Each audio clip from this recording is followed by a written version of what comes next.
Australia is known as a multicultural country with varied landscapes. There are rainforests, outback areas, and seaside. In the north, as the Aboriginal art exists over 30,000 years old. Each piece of Australian Aboriginal art has its own story, meaning, and function. Especially, the processes of those creations are more important than the results. Among those, many artists will reproduce those masterpieces as part of special ceremonies. Through art, the artists recreate the Dreamtime, the Aboriginal story of the beginning of the world. Score and roam the world, creating valleys, rivers, and mountains. Other progenitors caused the rain, sun, and created the people and wildlife.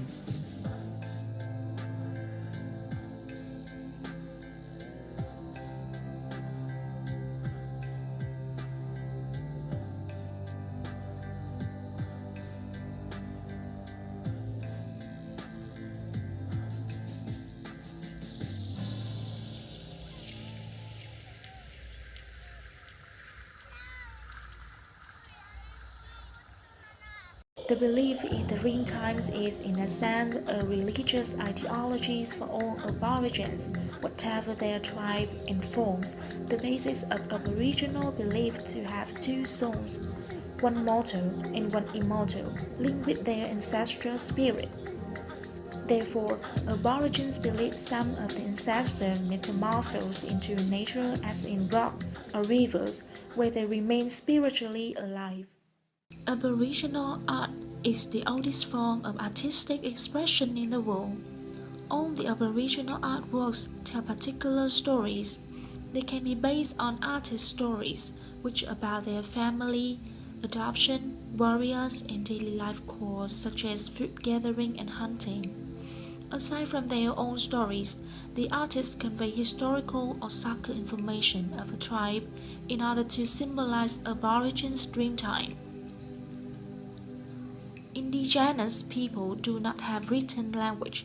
They just make use of common symbols, which call iconography, to pass on vital information and preserve their culture. Therefore, Australian indigenous art cannot be reduced into a painting. Like other peoples on Earth, Aborigines has a multitude of meaning layers, since the meaning of the symbols can change depends on the context of the story concerned. For example, an artwork including eager feet, water holes, digging sticks, humans' activities, and so on, are decoded into many ways by various indigenous tribes. Color can be linked into meaning as well, such as blue tone represents the ocean and warm tone represents the earth. Traditionally, Aboriginal artworks were scratched or drawn on rock walls, used in body paint or on ceremonial articles, and importantly, drawn on sand or dirt when people in tribes play a song or tell a story.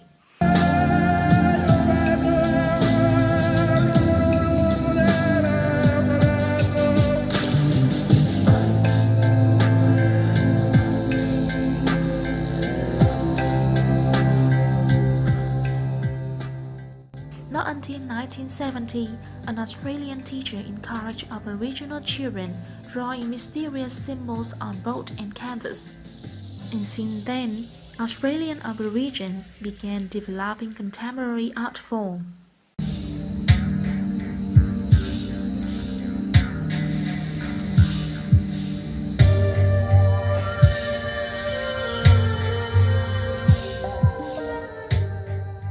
Aboriginal art has found a way to be represented in both modern contemporary art collections as well as ethnographic collections.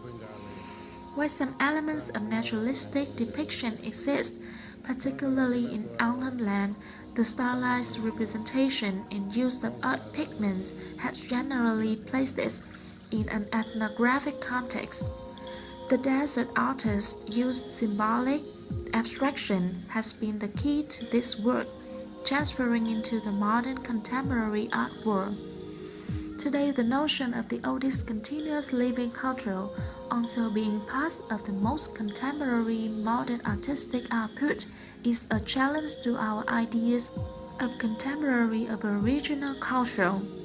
Culture of Aboriginal families represented in Aboriginal art. To appreciate the scope of Aboriginal art, it is useful to look at the broad range of paintings being produced in hundreds of remote communities around Australia and by urban Aboriginal artists. Supporting Aboriginal art has an indirect effect in supporting the language and culture of Aboriginal families who chose to live in remote locations linked to their own ancestral lands.